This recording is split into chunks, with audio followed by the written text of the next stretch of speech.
Mm.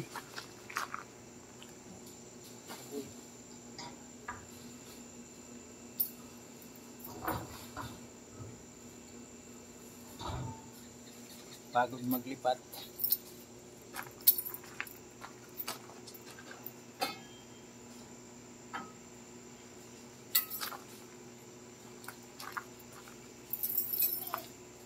Pero bukas to. Siya. Ha? Okay mga kapam. Dito na tayo. Dalawa na ulit na unit ng cooler ang bit-bit natin. Gamit lang natin tong bakulong.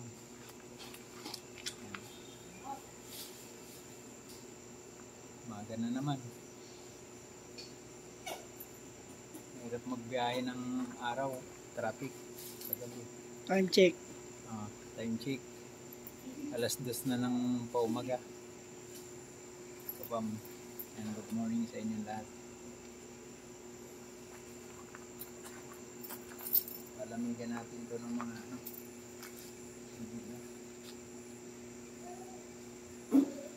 lipat-lipat. Yan mahirap. Wala tayong budget ngayon kaya si bakulong na lang ang gamit. Okay, kapam, hanggang dito na lang. Maraming salamat sa inyong lahat. Shout out. Bye bye.